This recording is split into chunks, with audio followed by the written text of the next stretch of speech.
Welcome to the John and Heidi Show podcast, brought to you by DirecTV, 1-800-259-7646. Also brought to you by RVRealtor.com. If you're buying an RV or selling an RV, check out RVRealtor.com and the Dollar Shave Club. Here's John and Heidi. Thank you so much for listening to the John and Heidi Show on a Thursday. Hey, baby, how you doing? Super, how are you? Super duper. It is Thursday the 15th. Can you believe we're halfway through the month? How did that happen? I know. I mean, we're halfway through the month of October. It doesn't quite feel like it. But coming up later in the program, we do have a special guest. Going to be visiting with Scott. I'm trying to read my handwriting. What does that say? Morof? Scott Morof. No, I can never read your handwriting. Morof, I believe. We're going to be talking about road rage. I'm the really perfect guy to talk about that. No, it's about how to deal with anger issues, and road rage just happens to be one of the things. But I've got the info. We'll be chatting with him. I'll make sure I know what I'm doing when we get there. How's that sound? Early Egyptians, Heidi, wore sandals made of woven papyrus leaves. Did you know that? I did not know that. So they made sandals out of leaves that were woven together. Does that sound comfortable to you? Doesn't sound comfortable, but I'm sure it protected their feet a little bit anyway. Yeah. So it's not like they had Nikes. Yeah, probably not. So there you go. That's what they had. Coming up, we got some fun stuff to share. Thanks for listening on a Thursday.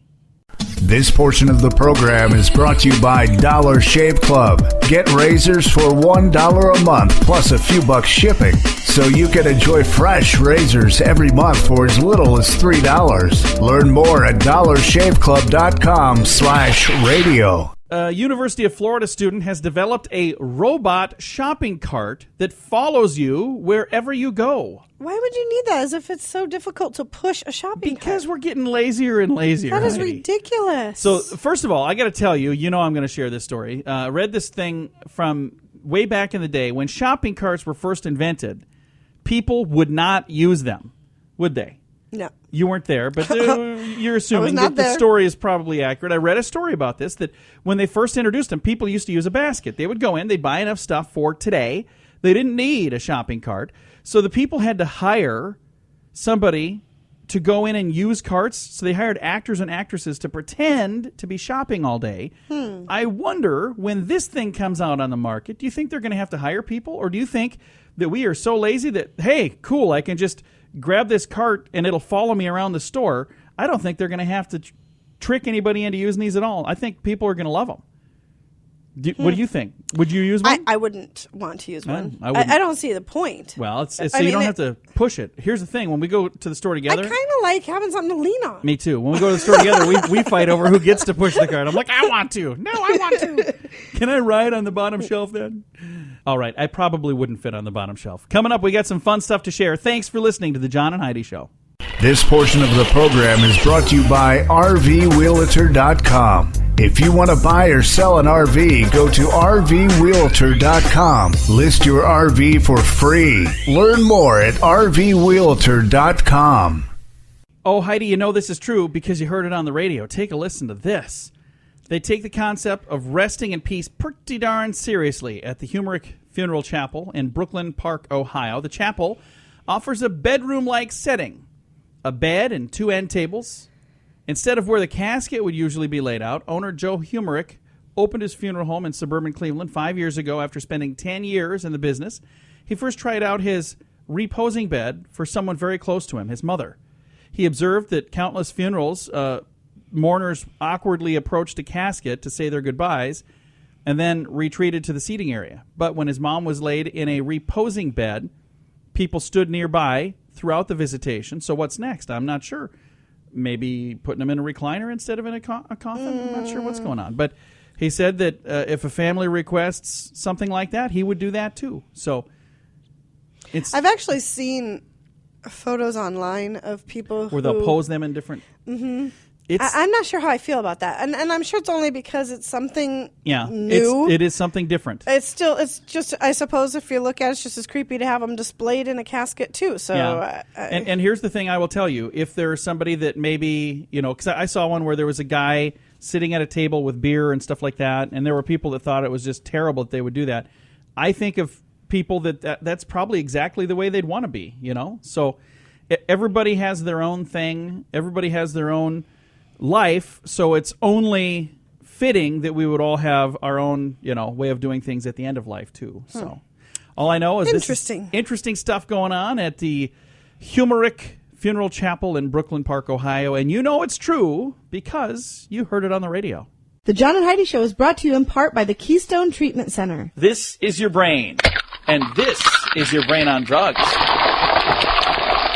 We share silly stories here on the program, but addiction is no joke. If you or someone you know suffers with an addiction to drugs or alcohol, make today the day you seek help. Call toll-free 844-204-1055. That's a toll-free number. Again? 844-204-1055.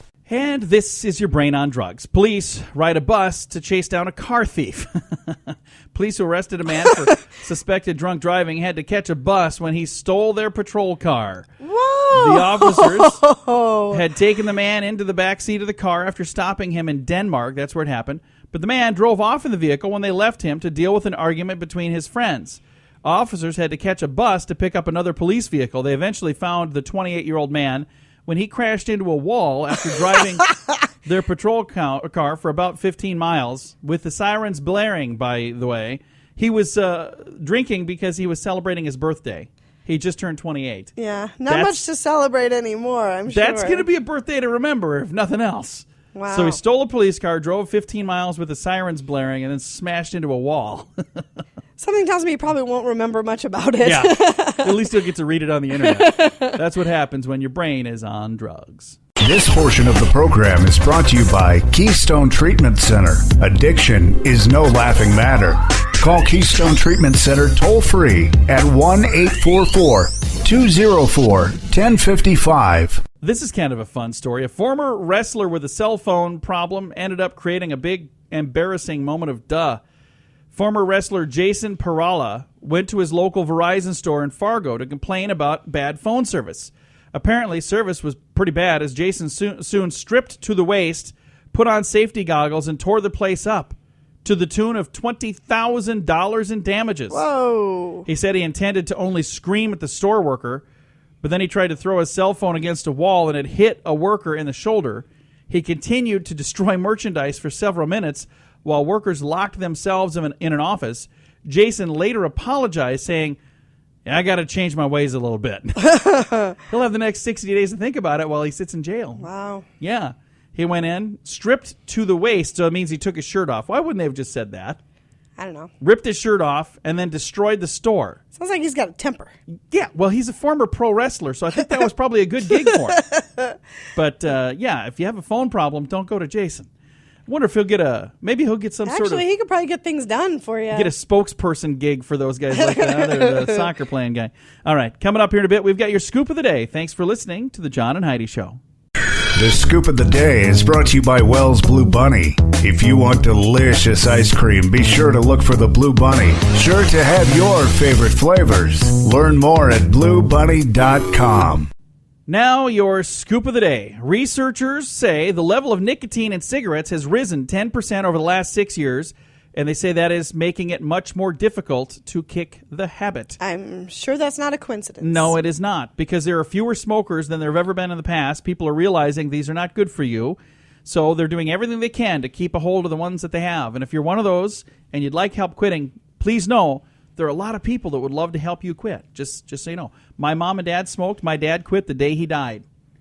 My grandparents both smoked. And my mother quit, and thank goodness she's still alive because she did quit, and she's been smoke-free for quite some time. I got a question for you, Heidi. Sure. What percentage of body fat does a bear lose during hibernation? I don't know. 25%. Really? So I could lose 25% of my body fat? Just hibernate. If I would just hibernate for a while?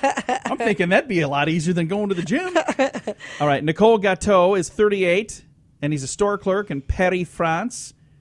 Well, was a store clerk. Quit the job after being robbed at gunpoint 6 times within 24 hours. Yeah. Police say every robbery was pulled off by a different man. None of them have yet been captured. The weirdest part, the store is not even in a bad part of town. So why would they have all gone to this one place to rob this one young lady? She's not there anymore. She quit. How much would it have been It would just be awful to be the second robber when you get there. Give me all your money. Nothing in the store. I got $8. And then the third, and then the fourth. Give me all your money. All I have left are the pennies. Oh, my gosh. I got no change left even. What do you guys want from me? All right. Greg Worthy broke into a 65-year-old woman's home and demanded money. The woman convinced Greg that she had no money in the house, but she would write a check if you'll show me proper ID, which he did. Oh, funny. After giving him the check and showing him the door, the lady called the police. They went to the address that he had given, and they found him there, check in hand. He's got a new address now. It's the he does. Jail cell. That's where he'll be for a while. A pair of newlyweds have purchased their dream home in Hamburg, Germany, but they were horrified with a discovery. They were having some issues with the chimney. They found a man's skeleton. Oh. He'd been there for almost 50 years. Oh, got stuck in wow. the chimney. Yeah.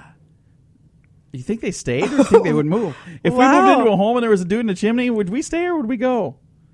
I'm thinking we'd go. You wouldn't be able to get, knowing that now, you can't get your money back out of the house. You'd have to stay. I don't know. Hey, timing is everything. When it comes to armed robbery, in Rutland, Vermont, an armed man approached 2 restaurant employees as they were making the night deposit at a local bank. However, the robbery was thwarted when the employees informed the crook they had already deposited the money. The robber left empty-handed. He's like, give me your money. And we just threw it in the bank. Okay, never mind. And he ran away. All right, where is this at here? 16-year-old Nicole Lavelle is quickly learning the ins and outs of the British court system. According to the Guardian newspaper, she's taken her father to court for breach of contract. The girl charges that he had promised to pay up to $20,000 a year for her to go to an exclusive college of her choosing. She opted to go to a cheaper school, and he balked. Why? Because the college is very close to home of the girl's mother, his ex-wife. I think we talked about that. We have talked about this. Yeah, I think we actually read the story when it first came out, because this first came out, 6 months ago, something like that. But is there a decision now? Because there wasn't at the time. It doesn't look like there is a decision yet. So, but she's learning the ins and outs of the system, and she's fighting her way through, and she's saying that she should be able to go to the school she wants to go to. He doesn't want to send her there because it's close to his ex-wife. Here's the thing that I would say. I believe that if you choose to help your children through college, that is your choice. If you choose not to, that's your choice. Here's the thing that I would say. I'm sure the guy's not listening, but if he was listening, I would say this. Keep this in mind. At the end of the day, she's still your daughter. Are you going to cause a problem between you and her just because she wants to continue to have a relationship with your ex? Get your ex out of your mind.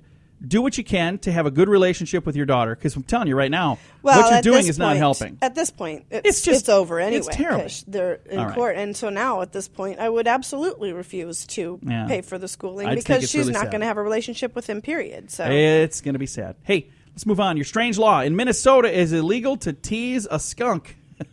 Okay. I don't know who's teasing skunks up there. I don't know who's teasing skunks. Don't do that. That's your strange law. This has been your Scoop of the Day.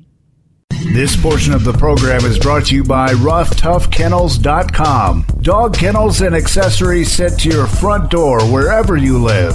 Your dog deserves it. Learn more at RoughToughKennels.com. Thank you so much for listening to the John and Heidi Show on a Thursday. We've got a special guest on the line right now. We have Scott-Morofsky. Scott, how are you doing today? Great. You? Very, very good. You've got a couple of books out. We're going to be talking about your books, but one of the reasons we're talking today is the whole subject is, can we calm America's road rage? And I think you probably have a pretty good answer for that. So I guess first question is, do you think that there are things that we can do to help America calm down on the roads out there? Absolutely. And what would you say is the key, if there's somebody listening right now that's maybe sitting in the car driving somewhere and they're listening, what is the first thing they should do to calm down a little bit behind the wheel? Well, as per the title of the second book, The Daily Breath, breathing works for sure. To take a breath, and quite often can save a life and have us think a little more sane in an extreme situation like road rage. Things like getting oxygen to your brain, relaxing the tension in your body, and practicing this really is the key. Practicing it behind the wheel, which I have my audios at the website, which you'll get later, but it's all about practice and wellness. And whether it's an extreme situation like defending or dealing with road rage, or something like fitness and health, it all comes back to practicing simple things like breathing, having your thoughts or your meditative thoughts, which we talk about in the first book, and breathing at the right moment, right when it happens. And I have an acronym that's called WAIT. What am I thinking? Yeah. And for my body, where am I tense? And it's not a very significant or profound acronym other than practicing it and using it when you need it most. Definitely. Again, visiting with Scott Morofsky, talking about road rage and things that you can do. Not necessarily just road rage, but I suppose this works anywhere. If you get worked up while you're sitting in the office, if you get worked up maybe while you're at home watching TV, but if you get upset about things, you're saying that the key would be taking deep breaths and actually breathing. Now, what is the science involved with that breathing is the key? Well, let me address the key. Rather than the key, I would say it's a tool that definitely works, and it's not new, but to practice it is the tool that we can use and then becomes the key to every situation and dealing with it a little more rationally or sane. And the science, as you said, or the approved medical proof that's happening now in society is that by oxygenating our bodies better on a more regular basis through breathing conditioning, exercise, yoga, speed walking, things that get oxygen to our brains, is beginning to be proven that it's preventative for many conditions like Alzheimer's, and it makes cancer cells much more difficult to proliferate or grow in our bodies. So by practicing what I've written through The Daily Breath, the second book, which is a daily reader, each reading, which is about a page long, helps us to remind us to breathe in every different kind of situation. And that's really how I've addressed these things, is to repetitively breathe in our mind in anything from whether you're dealing with being in front of the refrigerator, the supermarket, a restaurant, the car, extreme emotions. It's all relative, hence the word relativity. It was no joke that I picked relativity. It's not just a cute name. Yeah. I really do believe that breathing and aligning our thinking is relative to our wellness in every situation. Now, what happens when maybe it's not you that's the one that's upset? Sometimes, that it takes two to tango. So if it's a driving situation, if it's the other driver that's mad, or if it's a work situation, if it's somebody else, because now, you're calm. It's not just taking a deep breath. How do you respond to those kind of things? For both of us, I know for me, and I'm assuming for you, if we are conditioning ourselves to understand what is happening, we have enough oxygen in our brains and our bodies, and we are taking care of our nutrition, which I didn't mention was part of the science of knowing when our blood sugar is lower, when we're more reactive. It only takes a look. When you're in the car and it speeds by or it cuts you off and you speed up maybe and you look in the window or you make a gesture, or there's a moment, one moment, that precious moment of pause where it's decided. And it's decided in that one breath. Yeah. That, even a look into the window of an enraged driver is provocative. They're waiting for that. Slow down, and as I like to say, our best defense is not to be there. Does it help or does it hurt if you smile and wave at them? Because that's what I typically do. I believe in typical psychology that's called passive-aggressive. Well, but if there's somebody that's upset and they're mad because something happened and they pull up next to me, I'll just smile and wave, assuming that it must be a friend of mine or something. I don't know who that is. I don't know if that helps or hurts. On you.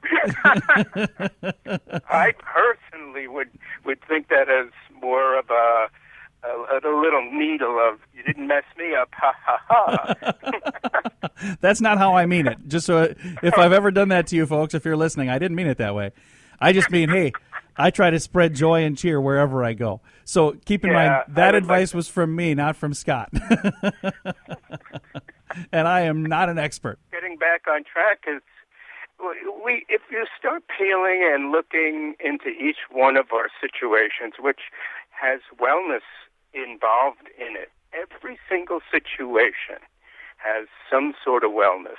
Maybe not health and fitness physically, but wellness covers the map of every situation. If you really think about it, and how we deal with one moment, one breath, one thought at a time.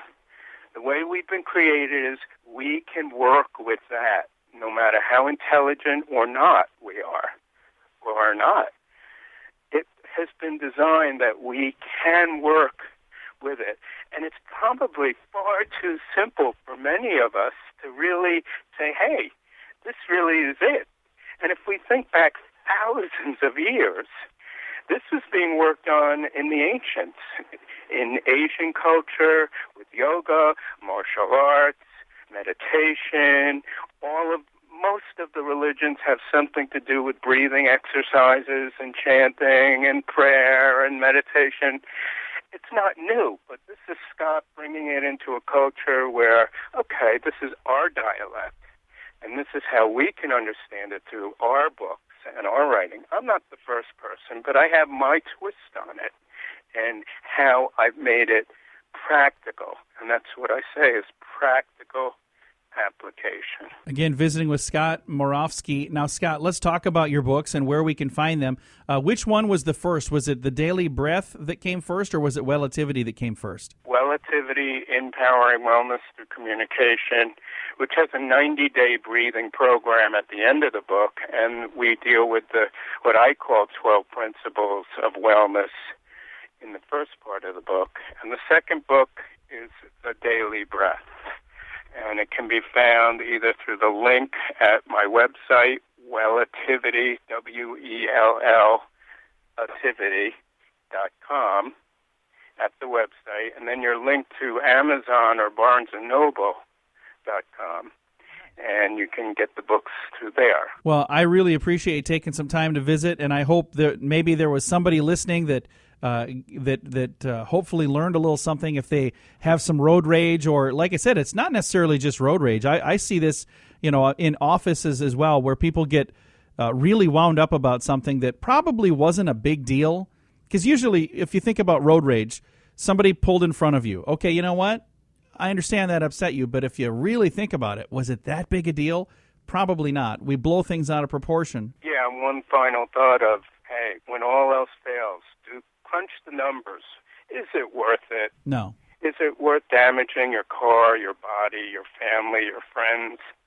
Do the numbers, and it will definitely not be economical. And I remember an episode of Seinfeld where there was a scene where George, some guy cut him off, and he thought that he flipped him off, and he chased this guy down and, went way out of his way, like an hour and a half out of his way, and was late for what he was doing. When he got there, the guy had his hand in a cast, and that's why his finger was up, because he had broken his finger.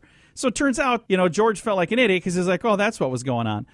So he definitely overreacted. Remember that episode. I remember that episode, and I also remember the Honeymooners, where Ralph Cramden would get the affirmation from his doctor. Pins and needles, needles and pins. It's a happy man that grins. There you go.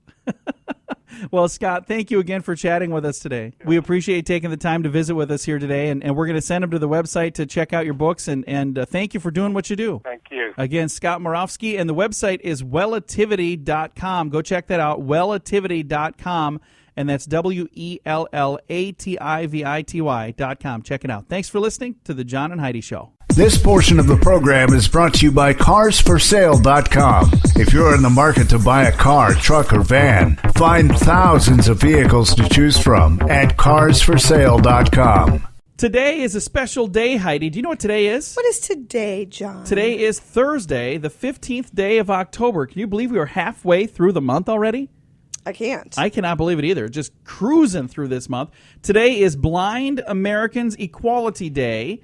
And I know we have some listeners that are blind. I've talked to them on the phone. Thank you so much for listening to this radio program, and we appreciate you very, very much. So, Blind Americans Equality Day today.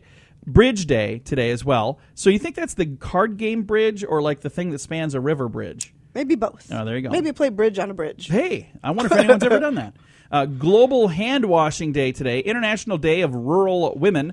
I Love Lucy Day is today. Oh, our daughter will love this funny. day. She got, like 5 years ago, got infatuated with I Love Lucy because she had a school project that mentioned her. And then we started watching all of the I Love Lucy. She's got them all on DVD now. So, and I'm telling you, that's not a bad role model for somebody right there. Very, very funny lady.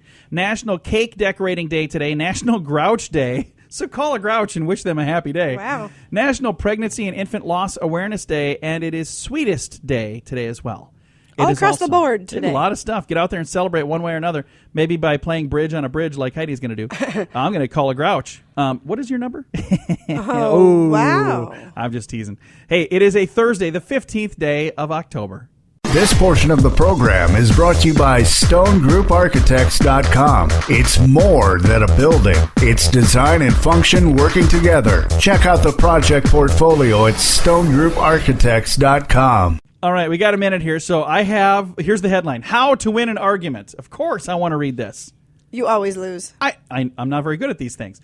Okay, you can win an argument with a friend or a coworker or a spouse. You just got to follow a little bit of expert advice. You ready for this? Sure. Get the first word. If you see an argument coming up, be the one to bring the subject up before they do. You'll have a much better emotional chance. You'll be more prepared emotionally, and you'll have a much better chance at winning. Next, stick to one topic. So if you're fighting about one thing, you're fighting about apples, don't bring up oranges. Because when you start bringing things up, it just muddies the water, and then there's no point whatsoever, and nobody is going to win that argument. Third thing says, don't get personal. The single most damaging thing you can do is to attack them personally instead of talking about the problem. You're not going to solve your dilemma. You'll probably end up making an enemy. So don't do that. Next, stick with it. Don't call a temporary truce to an argument out of temper or frustration. It's going to cause you to lose the momentum and diminish your chances of victory. Keep the ball rolling until the issue is resolved. So they're saying, you know what? Make sure you get a resolution of some sort. So if you're going to do a truce, that means give up and you don't win, period. But and at then least you never bring up. it up again. Yeah, then don't come back to it. Yeah. You know, we have a friend that he and his wife had an issue where, you know, there was some infidelity and they broke up and then they got back together and everything was okay, but it wasn't. Then he said, well, now he did exactly what she did. And he's like, well, I had one coming. Now I'm we're like, even. no, that's not. That's you not the way either it forgive works. or you don't, and it sounds like you didn't. I'm like, that is the dumbest thing ever. Guess what? They're no longer together. Imagine that. And the last thing is use a little humor, if appropriate. A friendly joke in the middle of an argument can help you when you're dealing with an understanding friend or spouse. Be careful if you're, you know, on a touchy subject and your little humor goes a little too far and turns into a big problem. So that's not always appropriate. So use caution with that one. Again, how to win an argument. I don't know that I'm any more prepared now than I was before I read that. I'm still going to lose, ain't I?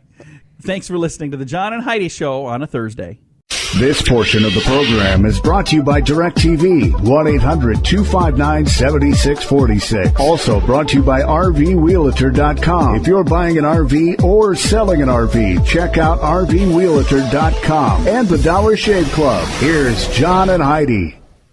What's the longest amount of time you've taken to drive back home from church, Heidi? I don't. Maybe like this weekend after church, my son, our son and I went to dinner one place. We went to a movie. You guys went somewhere else. So it took us a couple hours to get home. Recently took some people 24 hours to get home from church. Alice Atwater, 72, and her friends Florence King, 86, and Ruthelle Orler, 84, traveled 20 miles to church from their homes in Upson County, Florida. They wanted to hear their favorite preacher. It took them 24 hours, including detours to Birmingham, Alabama, and Atlanta and Macon to finally make it home.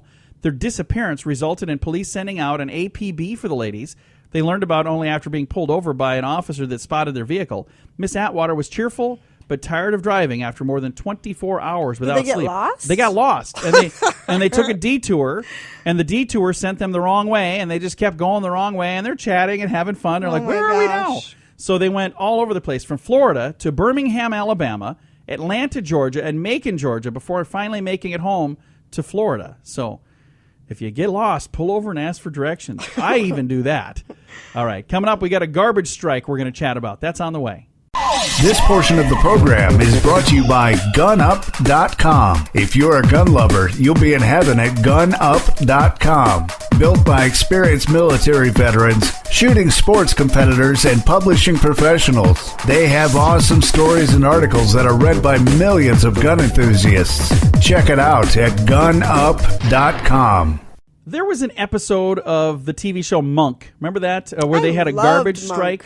And yeah. I was in New York one time when they had a garbage strike going on. There was garbage piled all over the place. If garbage workers in your community ever went on strike, you might like to know how a wise New Yorker disposed of his refuse for several days when sanitation workers were on strike. Each day, he wrapped his garbage in a gift paper. Then he put it in a shopping bag. And then when he parked his car, he left the bag on the front seat with the window People were open. Stealing it. And he got back to the car, and it was always taken for him. Funny. He never had to throw his garbage away. He just wrapped it in a box, gift wrapped it in a box, put it in a bag, and set it on his front seat. And some idiot stole it from him every single time.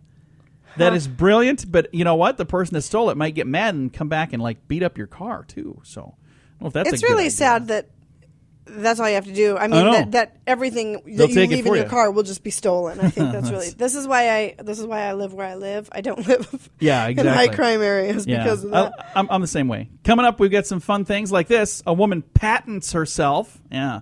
And some good news for you as well. That's all on the way.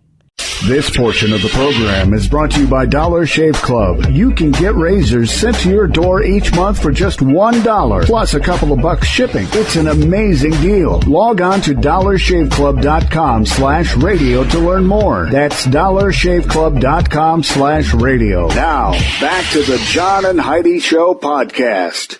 All right, I think I've heard it all now. A British woman has filed for an application to patent something that is very personal to her. The patent is for her. Yeah. According to the National Patent Office, Donna Rawlinson McLean is the first person to attempt to patent herself. It has taken 30 years of hard labor for me to discover and invent myself. Wow. And now I wish to protect my invention from unauthorized exploitation, genetic or otherwise, McLean said. The full details of her application, which is patent number, if you want to, check it out or whatever, patent number GB000180.0, will be published in 18 months. A spokesperson at the patent office said, it's not really worth patenting something unless you can make a lot of money from it. So they're not quite sure what she's up to. What do you think she is up to? I have no idea. That's just weird. It's not like anybody can copy her anyway. Well, she's saying that she wants to make sure that nobody can have any unauthorized exploitation, genetic or otherwise. So I wonder if what she's trying to do cloned? is make it so that if she sees somebody wearing the same outfit that she owns, if she could sue, I don't think that. She could just be doing this just for monetary gain. I don't know what she's up to. I have no it's clue. Weird. It's a British woman filed an application to patent herself, which one might say she didn't really invent herself, did she? It's not up to her. So yeah, technically the patent should belong to her parents. She says it's taken her 30 years of hard labor to discover and invent herself. So she wants to get a patent to protect, who she is. So I don't know. Who she is kind of sounds crazy to me. What do I know? Coming up here, we're going to be talking about the Duracell company and something they're doing that's falling in the category of good news. It's on the way on the John and Heidi Show. This portion of the program is brought to you by DirecTV. Call 1-800-259-7646. They have hundreds of channels to choose from, with many packages to fit your viewing desires. Learn more at 1-800-259-7646.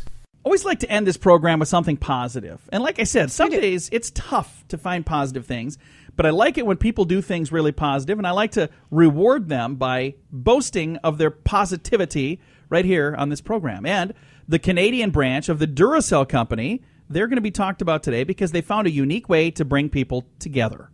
In a country where ice storms are common and warm months are few and far between, Duracell created bus shelters that require human touch. The shelters come equipped with heaters, but they can only be activated by placing your hands on 2 places on the wall.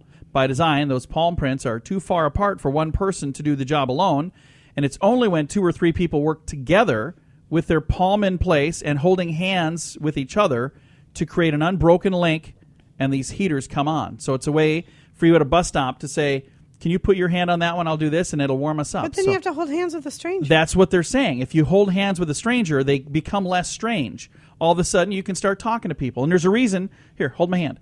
There's a reason for them to do this.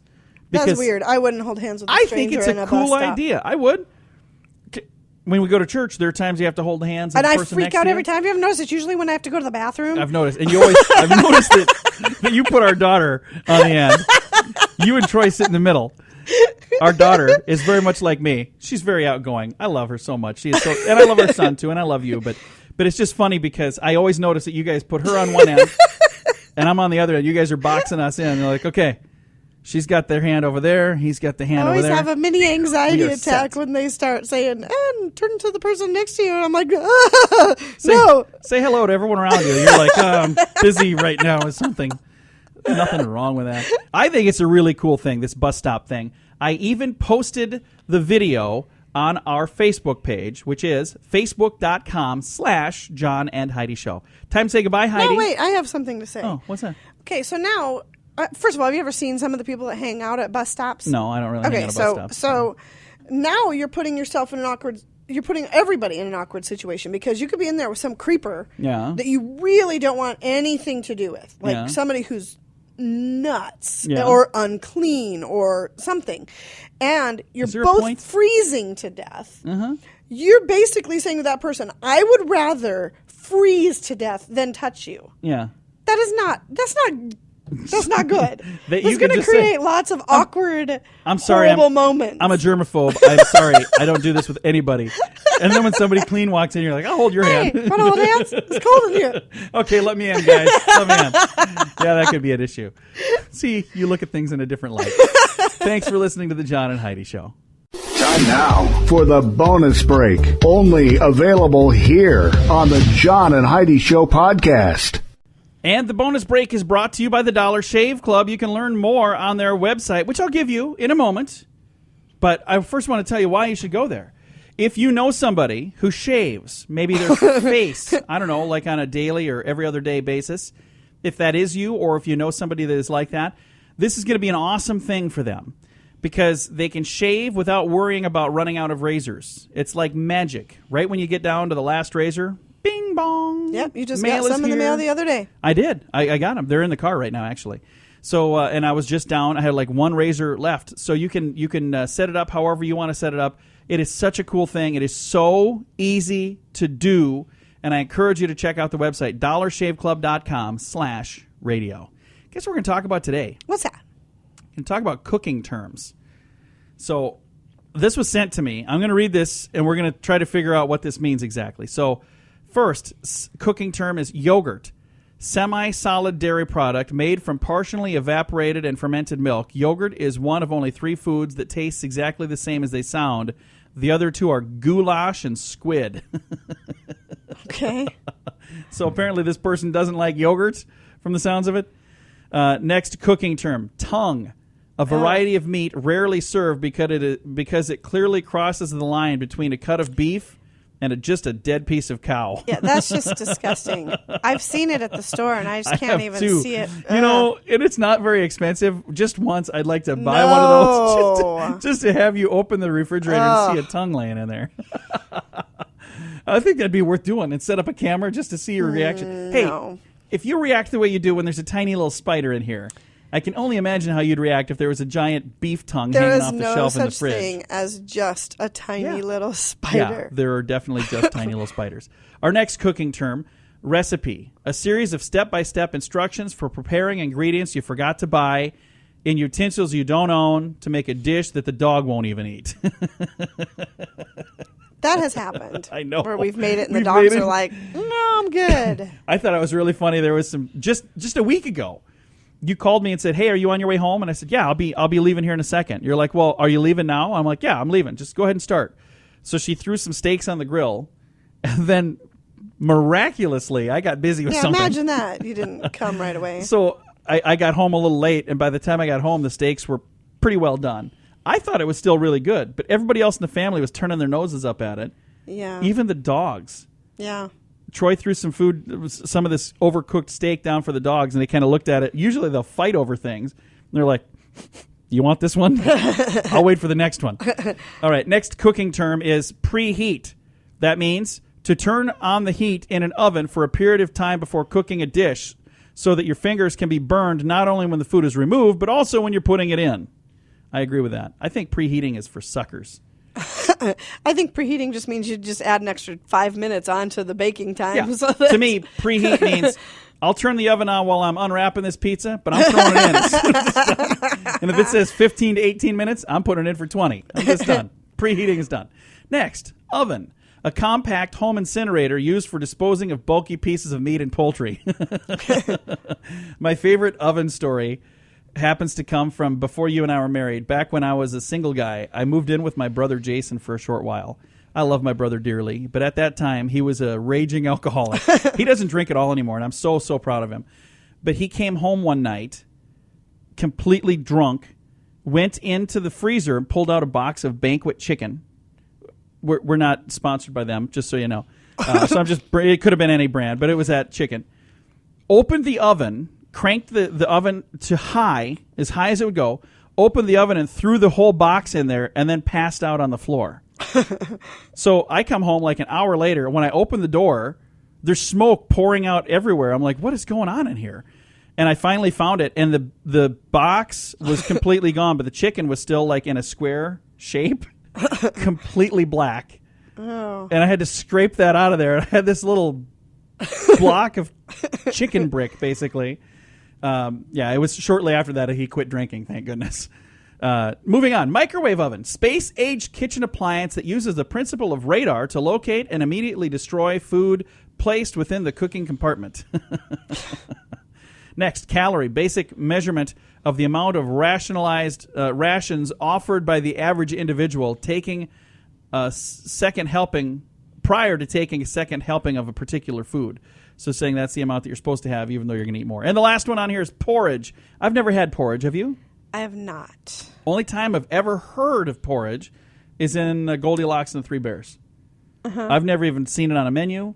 I've never heard of anybody saying they like it. So if you're a porridge fan, I'm sorry. But according to this little thing here, the cooking term for porridge, a thick oatmeal rarely found on American tables since children were granted the right to sue their parents. The name is an amalgamation of the words putrid, horrid, and sludge all mixed together. Ew. P, horrid, udge, porridge. So it's a putrid, horrid sludge. I knew it was an oatmeal-like substance. I just have never had it. I don't care for oatmeal either, though. So, by the way, if you've got an email if you've got something silly you'd like me to read in the bonus break, you can email that to me. That's how they get in here. And a big thank you to Susan for sending that over. If you'd like to send it, all you got to do is send it to me at johnandheidishow.com. Do you have anything for the bonus break? Not at all. All right, that's going to do it. Bonus break brought to you by the Dollar Shave Club. Learn more at dollarshaveclub.com/radio.